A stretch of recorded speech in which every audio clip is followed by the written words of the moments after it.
Quando Manuel Cardoso, um idoso de 72 anos, com roupas gastas e sapatos rotos, apoiado em um bastão de madeira, entrou naquele famoso programa de talentos em Lisboa para mostrar sua voz. Quando subiu lentamente ao palco, sob risos constrangidos e comentários humilhantes, quando os jurados perguntaram com desconforto o que um homem naquela condição fazia ali, ele respondeu com voz cansada, mas firme, que só precisava de um momento para cantar, não por fama, mas para alimentar sua neta que não tinha comido naquele dia.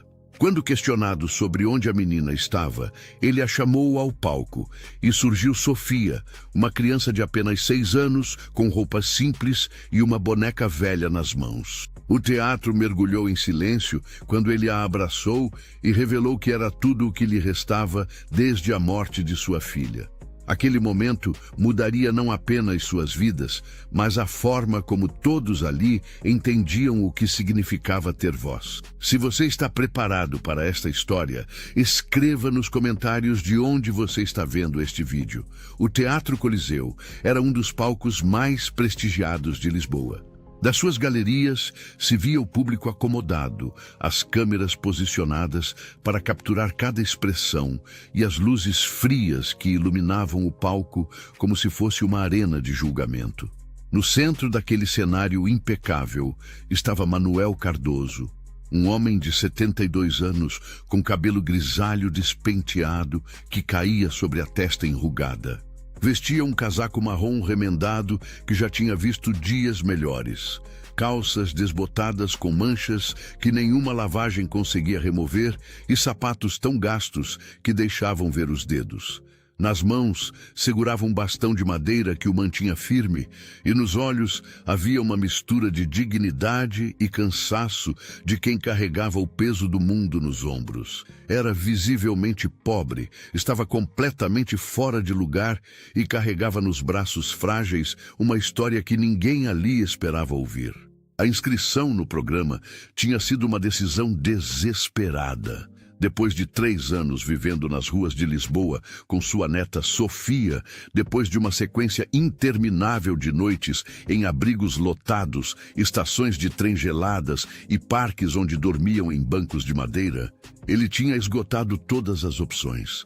Tinha tentado ajuda social, mas pessoas sem endereço fixo, sem documentos atualizados e sem força para lutar contra a burocracia, acabavam se tornando invisíveis. Tinha tentado trabalhar, mas quem contrataria um homem de 72 anos que mal conseguia ficar de pé? A única coisa que lhe restava era sua voz. Aquela voz que tinha aprendido com seu pai, um compositor que morreu sem reconhecimento e que agora usava todas as noites para acalmar Sofia quando o frio era demais e a fome apertava. Então, ele se inscreveu no programa. Não porque acreditasse que poderia vencer, mas porque precisava que alguém ouvisse, que alguém visse, que alguém se importasse o suficiente para que sua neta pudesse comer naquela noite. Quando entrou no palco, o impacto foi imediato. O público, acostumado a performances bem ensaiadas e participantes com roupas brilhantes, ficou em silêncio. Não era um silêncio de respeito, mas de desconforto. Algumas pessoas trocaram olhares confusos, outras riram nervosamente. Nos bastidores, os produtores se perguntavam como aquele homem tinha passado pela triagem. Um dos jurados, uma apresentadora famosa chamada Beatriz Fonseca, franziu a testa e sussurrou algo para o colega ao lado. Outro jurado, um cantor de sucesso chamado Gonçalo Pereira, cruzou os braços e se recostou na cadeira com uma expressão que deixava claro que não estava impressionado. A terceira jurada, uma empresária musical chamada Inês Tavares, olhou para Manuel com uma mistura de piedade e impaciência, como se já soubesse que aquilo seria uma perda de tempo. Manuel caminhou lentamente até o centro do palco. Cada passo era um esforço. Cada movimento do bastão ecoava no silêncio constrangedor. Quando finalmente parou sob os holofotes, ficou ali parado por um momento, respirando com dificuldade, tentando encontrar forças. Foi Beatriz quem falou primeiro. Com um sorriso forçado que não alcançava os olhos, perguntou qual era seu nome e o que o tinha trazido ali. Manuel respondeu com voz rouca, mas firme, que se chamava Manuel Cardoso, que tinha 72 anos e que estava ali porque precisava de uma chance para alimentar sua neta. O teatro ficou ainda mais silencioso. Gonçalo se inclinou para a frente, agora com interesse genuíno, ou talvez curiosidade mórbida, e perguntou onde estava a neta. Manuel não respondeu com palavras. Simplesmente se virou para os bastidores e estendeu a mão. E então surgiu Sofia. A menina tinha apenas 6 anos. Era pequena e magra demais para sua idade, com cabelo castanho preso em tranças desalinhadas e olhos grandes que pareciam ter visto muito mais do que qualquer criança deveria ver. Vestia um vestido rosa desbotado que estava grande demais para ela, provavelmente doado por alguma instituição de caridade. E nos braços segurava uma boneca velha com um olho faltando e o cabelo arrancado em vários lugares. Ela caminhou até o avô com passos hesitantes, claramente assustada com todas aquelas luzes e pessoas olhando. Quando chegou perto dele, Manuel se ajoelhou com dificuldade, apoiando-se no bastão, e a abraçou com uma ternura que fez o teatro inteiro conter a respiração. Naquele abraço havia tudo: amor, proteção, desespero e uma promessa silenciosa de que ele faria qualquer coisa para mantê-la segura. Inês, visivelmente comovida, limpou discretamente uma lágrima e perguntou com voz mais suave o que tinha acontecido. Manuel, ainda abraçando Sofia, começou a contar. Disse que a menina era filha de sua única filha, Teresa, que tinha morrido 3 anos antes em um acidente de carro. O pai de Sofia tinha abandonado Teresa quando soube da gravidez. Então Manuel era tudo o que a criança tinha. Depois da morte de Teresa, ele tinha tentado manter a casa onde moravam em Alfama, um pequeno apartamento de aluguel que dividia com a filha, mas com sua pequena pensão de aposentadoria e sem capacidade de trabalhar, não conseguiu pagar as contas. Foram despejados 6 meses depois. Desde então, viviam nas ruas, alternando entre abrigos quando conseguiam vaga, estações de trem quando o frio era insuportável e parques quando o tempo permitia. Muitas noites, Sofia tinha ido dormir com fome. Muitas manhãs, ele tinha acordado sem saber como conseguiriam sobreviver mais um dia. O público estava em choque absoluto. As câmeras capturavam cada expressão, cada lágrima que começava a escorrer pelos rostos dos espectadores. Beatriz tinha a mão na boca, claramente lutando para manter a compostura. Gonçalo tinha se inclinado completamente para a frente, os braços cruzados esquecidos, agora com os cotovelos nos joelhos e uma expressão de dor genuína no rosto. Foi ele quem perguntou, com voz engasgada, por que Manuel tinha escolhido aquele programa. Por que não tinha procurado mais ajuda social? Por que não tinha ido a jornais, ONGs, igrejas? Manuel sorriu, mas era um sorriso amargo, cansado. Respondeu que tinha tentado tudo isso. Tinha ido a assistentes sociais que disseram que precisava de documentos que não tinha. Tinha ido a ONGs que estavam tão sobrecarregadas que mal conseguiam atender os casos urgentes. Tinha ido a igrejas que davam sopa e cobertores, mas não podiam resolver o problema de fundo.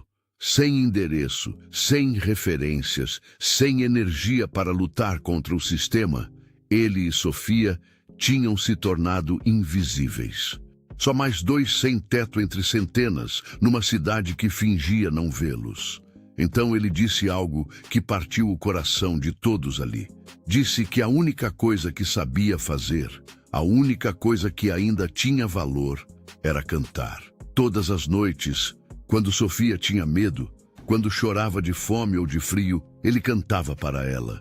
Cantava as mesmas canções que seu pai compositor tinha criado, as mesmas melodias que o tinham embalado na infância.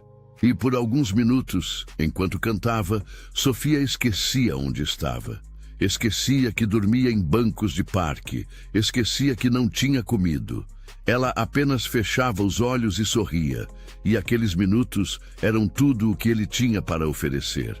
Então pensou que talvez, apenas talvez, se cantasse naquele palco, alguém veria, alguém ouviria, alguém se importaria o suficiente para que sua neta pudesse ter uma refeição, um lugar seguro, uma chance de ser criança novamente. O teatro estava em silêncio total. Não era mais o silêncio constrangedor do início, mas um silêncio reverente, pesado de emoção. Inês limpou outra lágrima e com voz trêmula disse que ele poderia cantar. Não havia mais dúvidas, não havia mais julgamentos. Apenas a necessidade urgente de ouvir aquela voz que tinha sido o único consolo de uma criança abandonada pelo mundo. Manuel assentiu agradecido. Pediu a Sofia que se sentasse no chão perto dele, onde pudesse vê-la.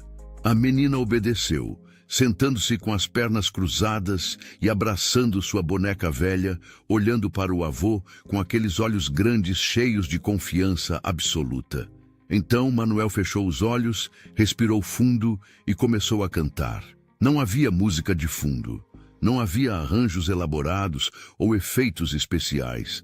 Apenas sua voz, rouca e frágil, marcada pela idade e pelo sofrimento, mas carregada de uma verdade tão profunda que era impossível não sentir.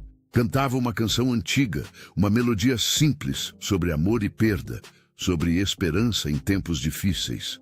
Sua voz tremia em algumas notas, falhava em outras, mas cada imperfeição tornava a apresentação mais real, mais humana, mais devastadoramente honesta. Ele não estava performando, estava confessando, estava derramando sua alma em cada palavra. Cada nota era uma súplica silenciosa por ajuda, por compaixão, por uma chance.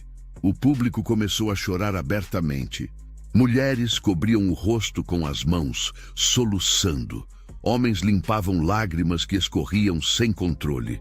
Nas primeiras filas, uma senhora idosa chorava tanto que sua filha teve que abraçá-la. Os jurados não estavam melhores. Beatriz tinha desistido completamente de manter a compostura. Lágrimas escorriam livremente pelo rosto perfeitamente maquiado. Gonçalo tinha a cabeça baixa, os ombros tremendo com soluços silenciosos que ele tentava controlar. Inês simplesmente chorava, sem se importar com as câmeras ou com sua imagem pública, completamente tomada pela emoção daquele momento. Mas a reação mais importante vinha de Sofia.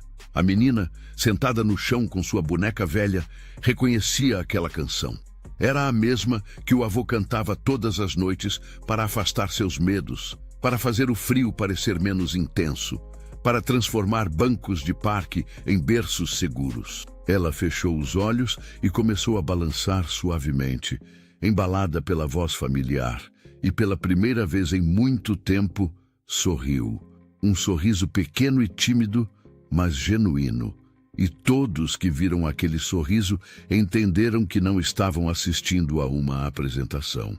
Estavam testemunhando amor na sua forma mais pura. Quando a última nota se dissipou no ar, o silêncio durou apenas 1 segundo.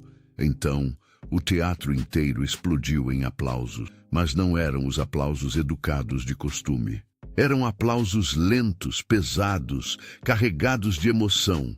Um por um, os espectadores se levantaram. Primeiro a senhora idosa da primeira fila, depois sua filha, depois toda a fileira, e em segundos o teatro inteiro estava de pé.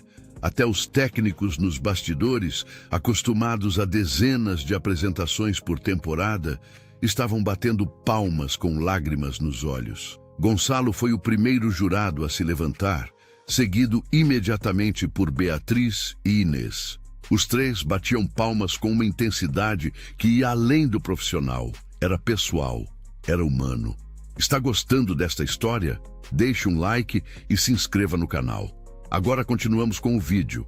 Manuel permaneceu no centro do palco, abraçando seu bastão, olhando para aquela ovação com uma expressão de completa incredulidade, como se não conseguisse entender por que todas aquelas pessoas estavam aplaudindo, como se ainda esperasse ser expulso, humilhado, mandado embora.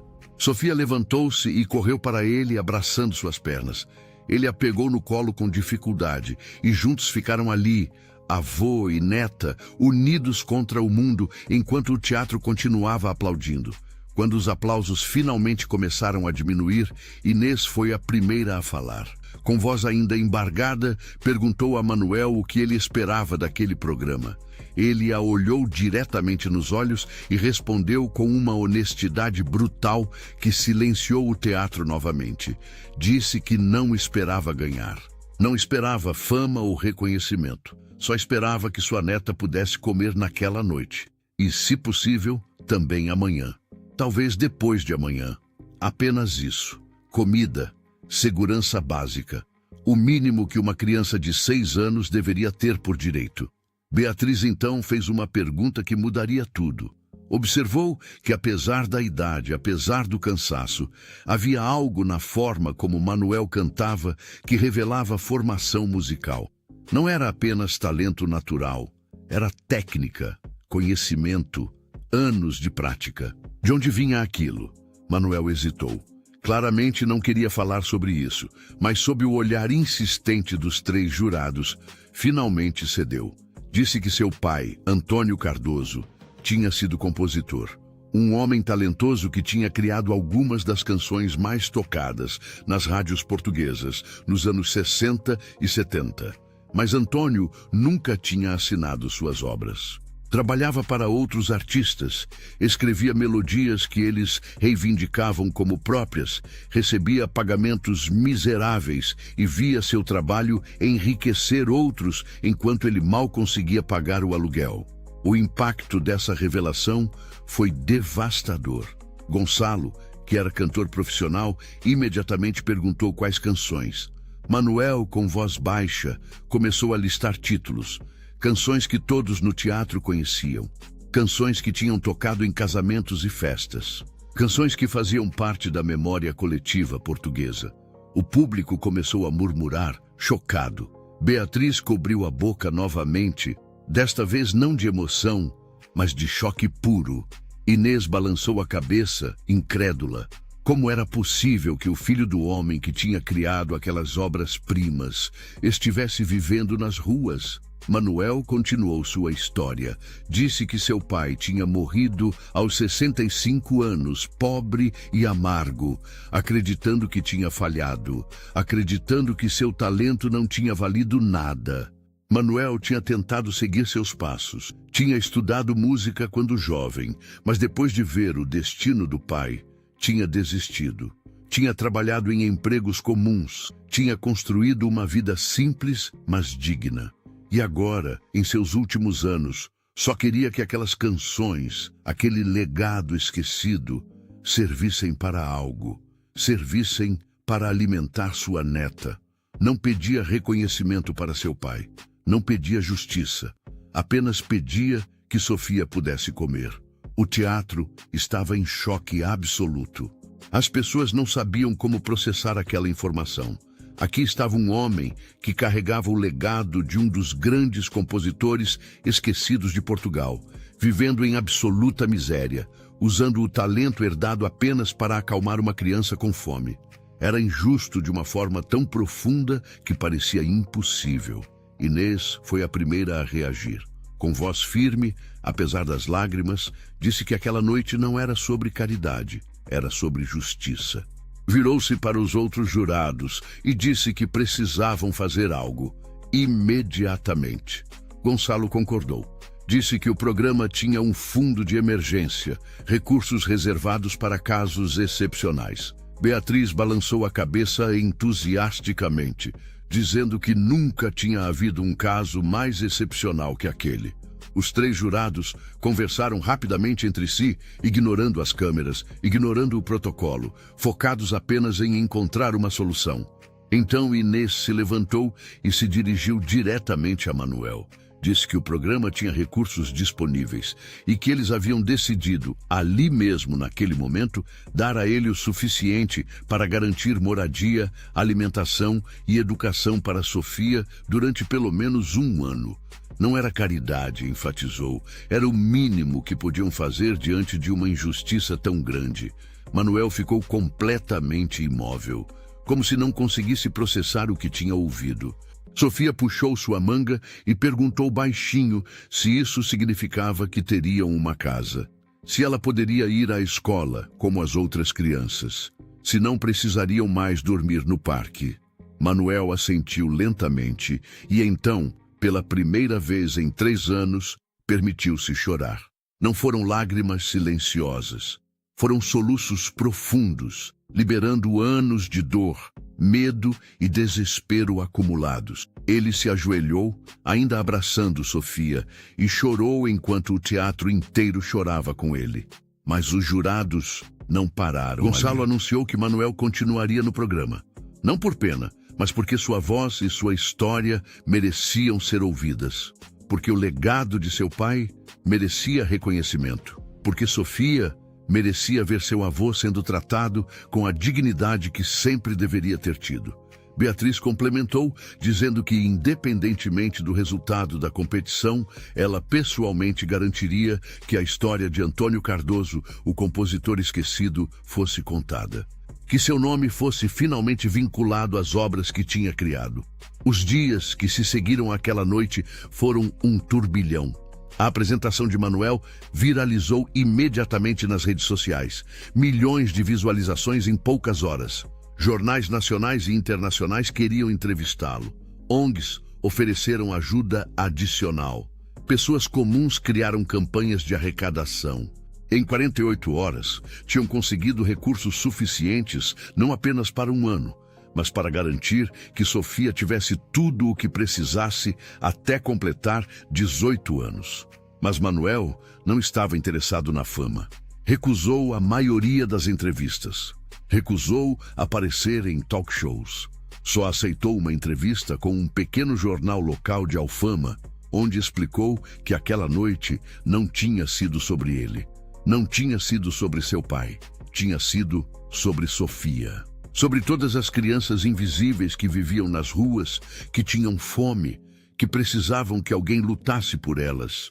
Se sua história pudesse fazer as pessoas olharem de verdade para essas crianças, então valia a pena.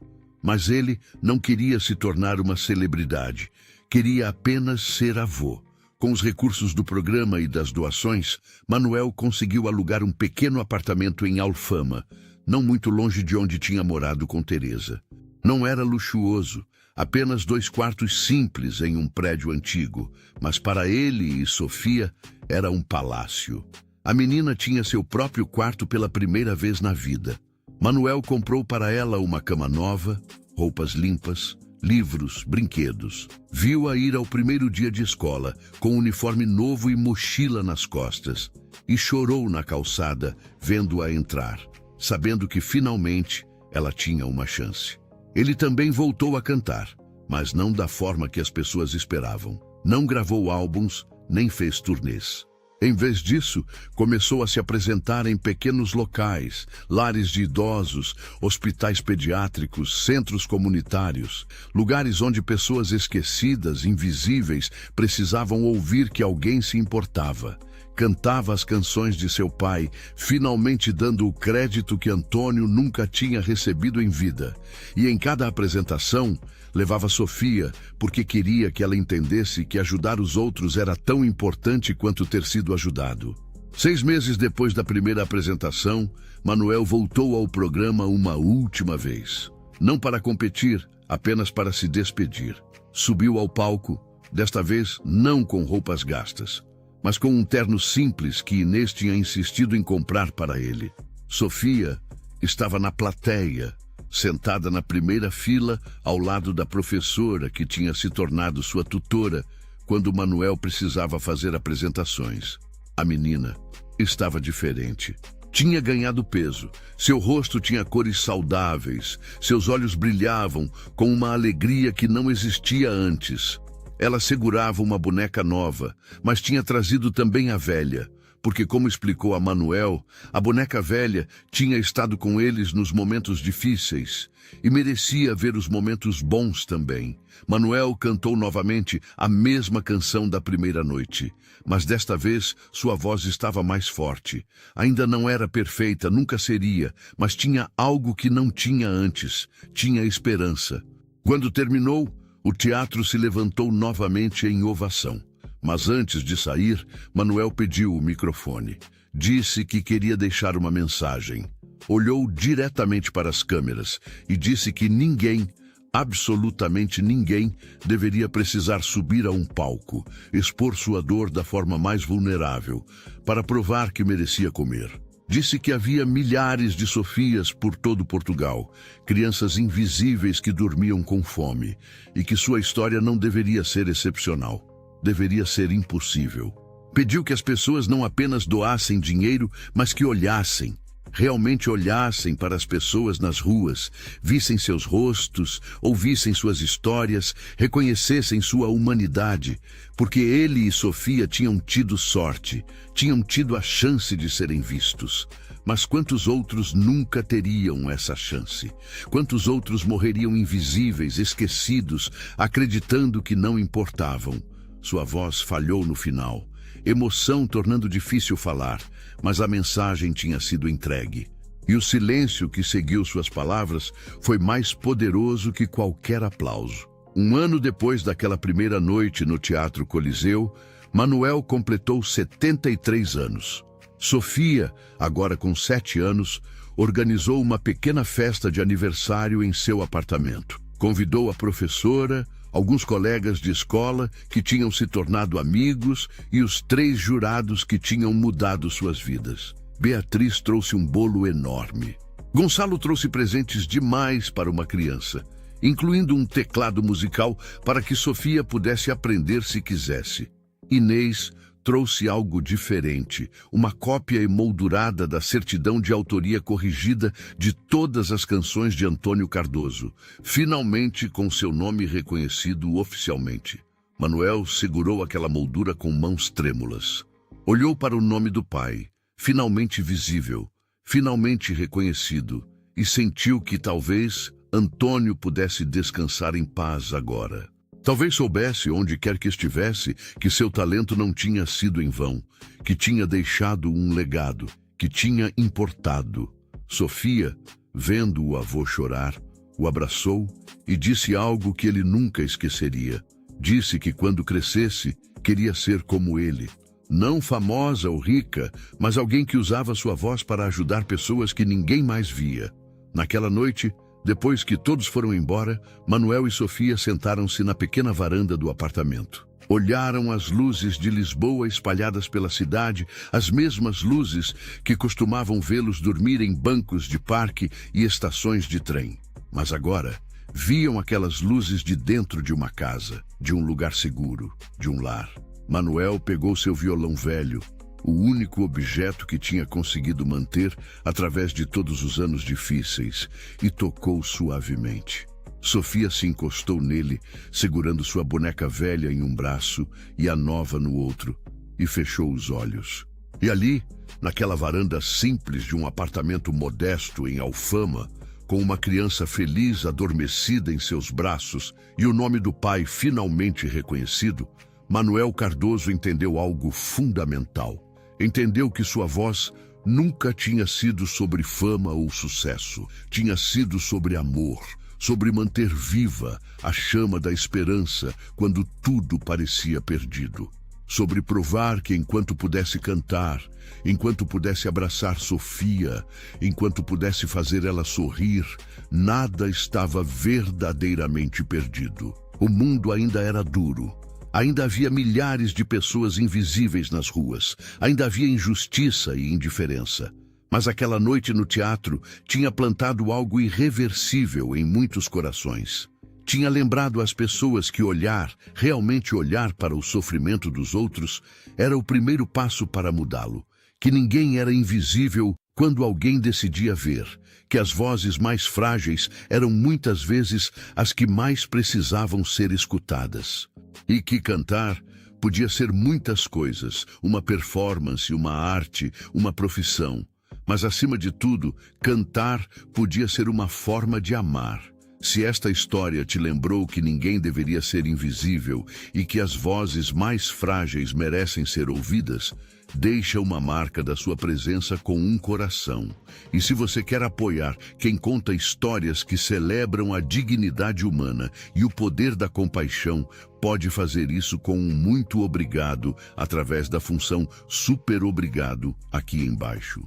Cada gesto conta, assim como contou a coragem de um avô que subiu a um palco não por fama, mas por amor, e mudou não só sua vida, mas a forma como todos nós enxergamos quem está à margem.